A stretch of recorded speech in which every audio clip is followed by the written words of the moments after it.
everyone, how you doing? Welcome to the last part on the great jazz white musicians and the qualifying factor of how many of these guys are in the canon and how many guys were probably great musicians that were given a shot because they were white and have just fallen into obscurity. If you want to get into the details of this, you should probably go back to the first episode in this series and just really understand where I'm coming from, what's the motivation driving their engine, what's their fuel. The mask of the shaman, the spiritual African tribe leader who carved that mask to protect himself. I argue jazz provided that to the black men of the Depression era, swing era, into the bebop era, hard bop era. It's not just music, it's a coded message to the universe, venting their pain, their soul, their frustration. It's a place of safety, a refuge. It's a place where you go when you're afraid or when you're frustrated or anxietized, when you're just beyond your limit. You can go there, pick up that horn, play that piano, and find a soothing, calming belief center and ground yourself. And we all need our belief systems. And I argue that the guys who came from this music to play it as a source of protection and shelter, virtuosity was never their aim or their direction. It never was what fueled them.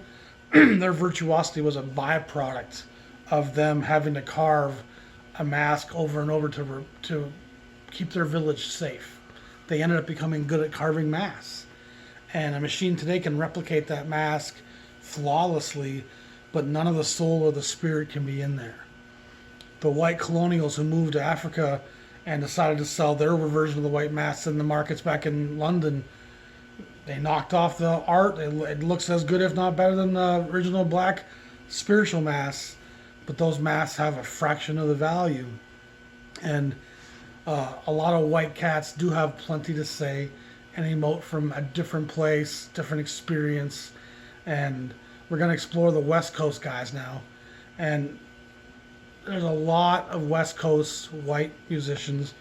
There's plenty of blacks as well. But Pacific and contemporary were dominated by white giants of this music.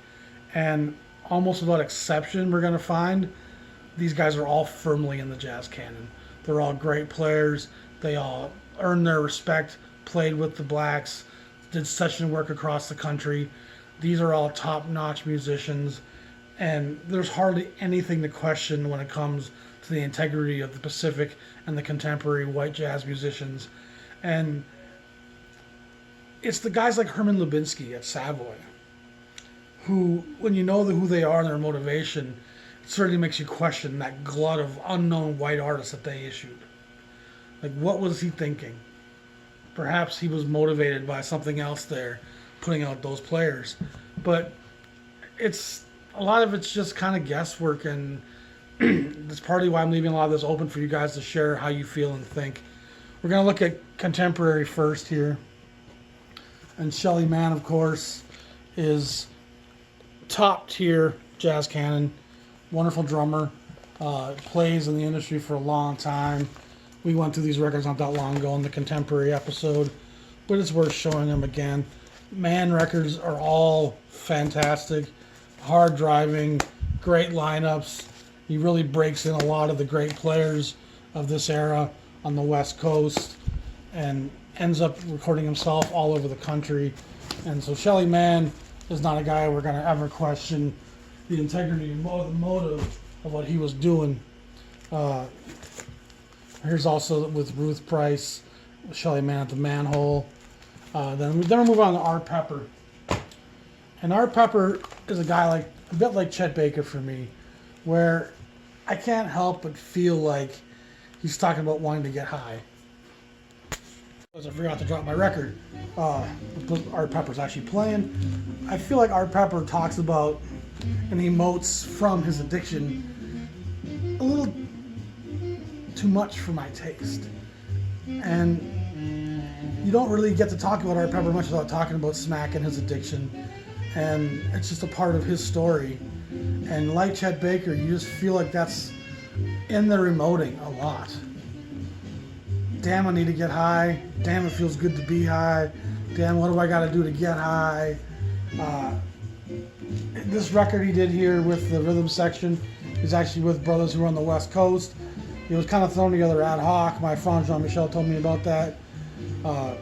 But it ends up being a fairly classic record.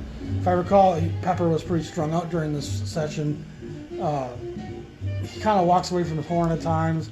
A real addict.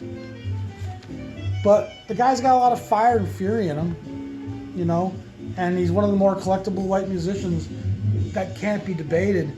Some of these records here can fetch a couple $100, and for a white musician, that's top of the mark unless you're Bill Evans. Again, we talked about Barney Kessel not too long ago, so I'm not going to dig too deep into Barney. He's a great guitar player, plays a lot with Man. They do those Pole Winner records with Ray Brown. His stuff, he's a great player, and his direction changes somewhat more commercially later in his career. But Barney Kessel records are never going to fetch you too much. Howard Rumsey and his All-Stars, these guys were a training ground for a lot of the great West Coast white jazz musicians. Bob Cooper, Jimmy Joffrey, Hampton Hawes, Shelly Mayne, Shorty Rogers. It's just like every one of these records is just littered with Bob Cooper, Rolf Erickson, Jimmy Joffrey, Milt Bernhardt, Frank Patchen, Frank Rosalino, Shorty Rogers, Shelly Manne, Stan Levy, Max Roach, Bud Shank, and Claude Williamson. So that's a who's who of great white players, minus Max Roach there.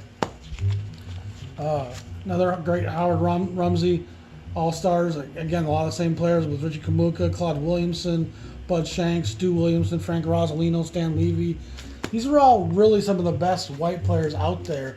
And it's interesting that for the ideology that the West Coast is cool, it's really these West Coast jazz kids, these white West Coast jazz kids, that play the heaviest white music.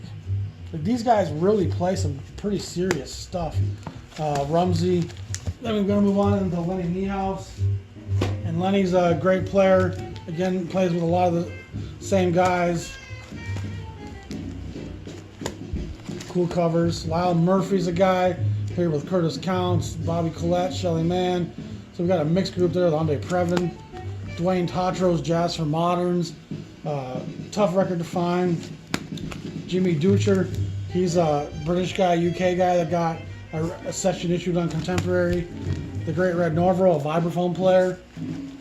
You know, a second, third tier jazz canon. Red Mitchell's definitely a second tier jazz canon guy. Victor Feldman, another UK player. That's definitely a second or third tier, just in terms of name recognition, not in ability. Just in terms of how soon as a jazz fan you're going to come across that name. There's that first tier, which is pretty much all-star. Second tier, which is, you're going to get to that real quick. Third tier guys are definitely jazz canon, but you could miss out on some of these guys being a collector for a long time before you stumble onto Ike Quebec. Sadly, but true, you know? And then there's the fourth tier that once you're down there, you're a solid player that a real jazz fan's going to know, but the average jazz collector, the beginner, the novice, will have no familiarity with you. And then the fifth level guys are, no one's heard of them. And there's not a lot of that here on the West Coast. Most of these guys have fairly big names, at least to me and to my perception. So that's one of the things I really want to get across to you guys, is I'm so immersed in some of this stuff that it becomes harder for me to be objective. It becomes harder for me to look at these, go, well, this was all pretty name brand stuff, and a lot of these are no name. You guys agree with me that most of these contemporary guys you know, and some of those guys on Sadwell you've never seen or heard of? Just curious. Bob Cooper, Andre Previn, who I believe was a Frenchman, makes quite a few records here with Shelly Manne and company.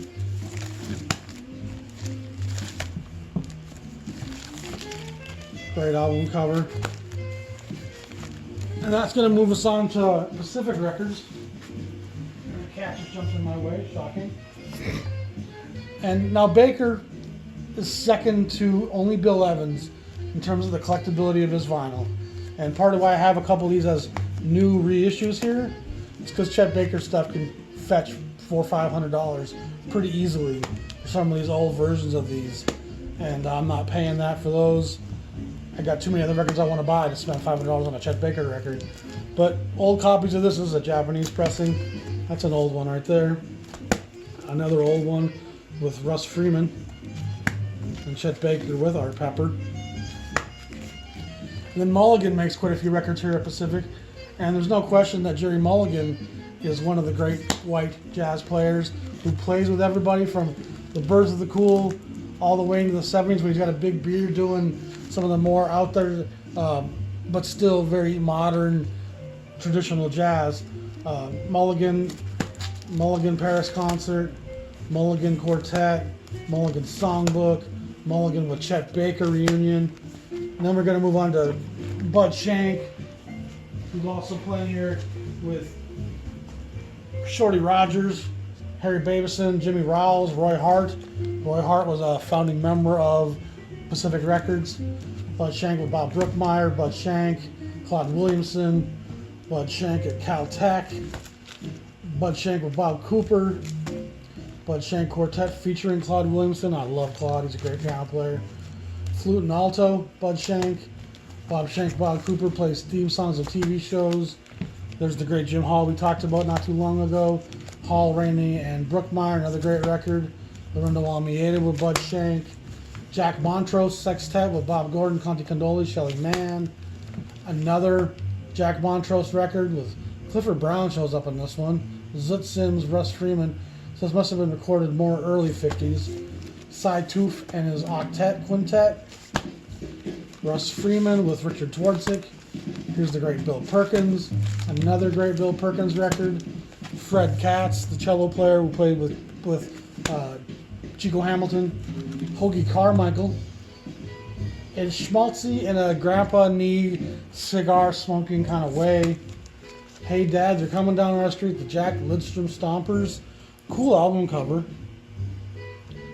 I've only listened to it once. It's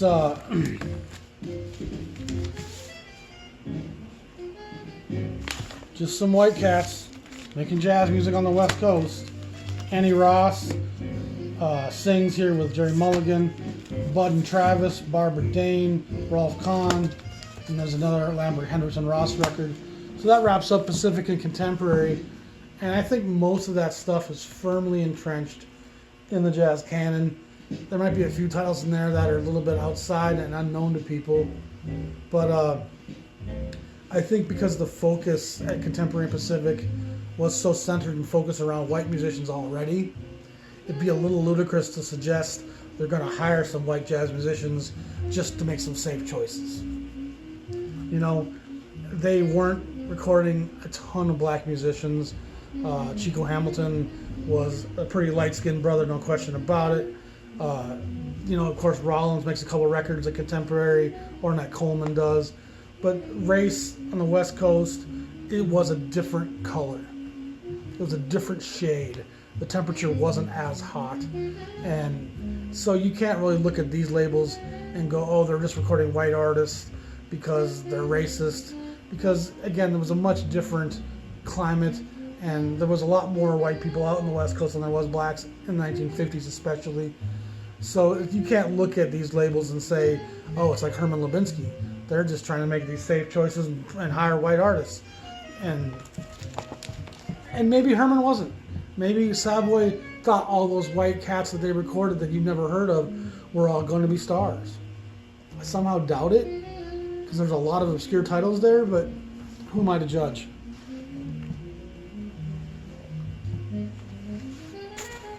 So the last thing we're going to look at here now, to wrap this series up on the great white musicians of jazz, we're going to look at some miscellaneous stuff here. And some of these artists are pretty big legends here that record on some of the smaller labels, and some of them are just kind of in between the cracks, and I didn't want to pull entire label discographies here. But Bob Brookmeyer, Al Cohn make a couple of cool records here on United Artists. Those are both worth seeking out, actually. They're really good records. We talked about this Red Ronnie record the other day over at fantasy and when we did the trumpet series, so we don't need to talk about that too much. We'll see here at Capitol, Frank Rosolino, Serge Shaloff, Stan Kenton. And Stan Kenton had a lot of the great white cats come through his groups before they went on to West Coast fame of their own. Jimmy Joffrey, Tangents and Jazz. This is actually a pretty out there record for Capitol. A record they probably would never let a black guy make. But a white guy, sure. Serge Shaloff again on Capitol. Another Stan Kenton, Back to Balboa. Stan Kenton, City of Glass. So these Kenton records, they house some really great, fiery young musicians. And then, of course, the birth of the cool. For the most part, this is a white affair. Gil Evans, another important white musician whose records don't fetch a lot of money, but he arranged a lot of Miles Davis sessions famously and other great sessions he was an arranger on. But for the most part, the band here is a who's who of the West Coast White Cats. You know, Max Roach shows up on a couple of the sessions, like J.J. Johnson's on some of them, but it's also your Lee Conances, your Jerry Mulligans, you know. It's a great record. For its time, it really was not bebop, which was a refreshing thing for a lot of people. The Dawn label has some interesting white records with Matt Matthews, Bob Stewart. They do a couple of Zoot Sims records, which are outstanding. Jimmy Rainey, Joe Puma. There's another Zoot Sims record, another Matt Matthews record, an Al Cohn record that's worth finding. And so a lot of those white cats are pretty firmly in the jazz royalty, no question about it. I've always said I love the Dawn label. And then last we're going to look at RCA. And RCA has a couple Don Elliott records who we talked about at Riverside, Bethlehem, somewhere else he had a couple records. Shorty Rogers, RCA really links onto him, and he puts out a succession of pretty great, fiery, modern jazz records. This album deserves a nice look at. Chances are it swings. She's doing her thing. Shorty Rogers played with Richard Rogers. The drum suite with Manny Albam. Al Cohn, Shorty Rogers, East Coast, West Coast. The brothers, Al Cohn, Bill Perkins, and Richie Kamuka. Here's the brothers again, Zoot, Herb, Al, and Serge. It's on Vic, which is a subsidiary of RCA if I recall. Chorale's a subsidiary of Decca, I think. Here's some Manny Albam jazz greats of our time. A lot of young white kids on these records.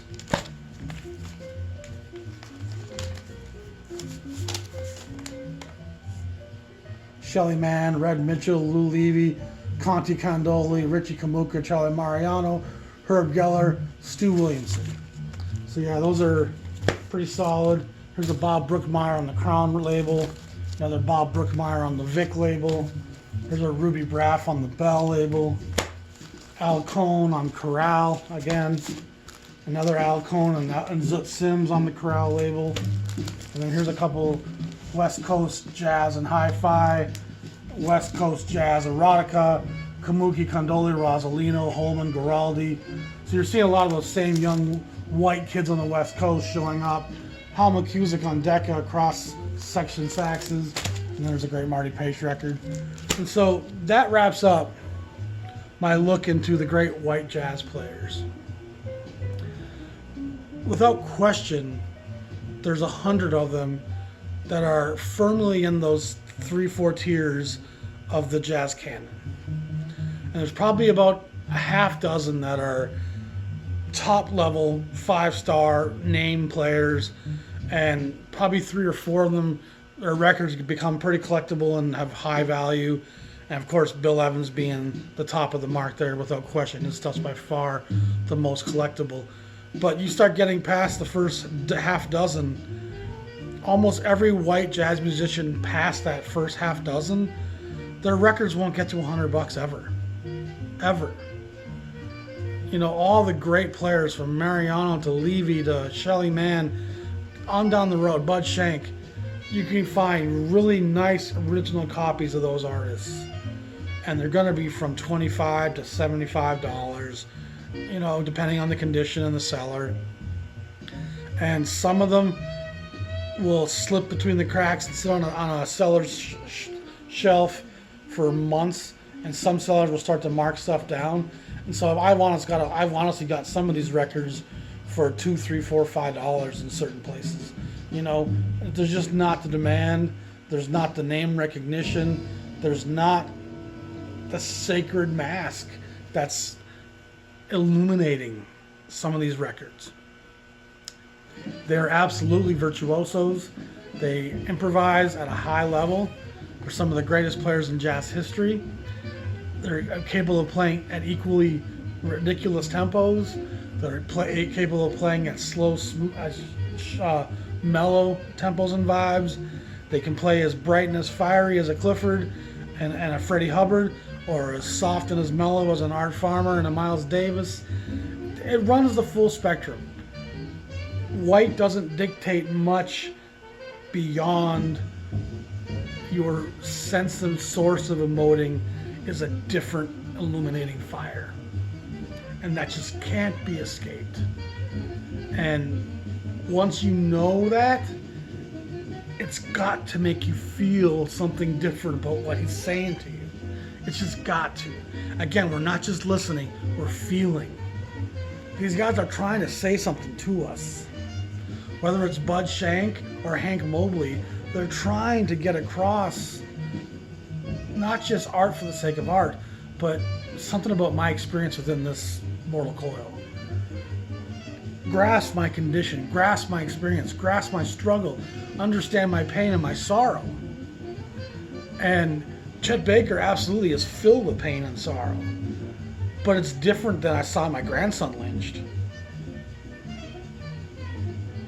You know what I mean? It might have been I overdosed my girlfriend last night and she barely woke up this morning. That'll still make you play some bluish tones. But I saw my grandson lynched last night. That's going to make you scream into that horn.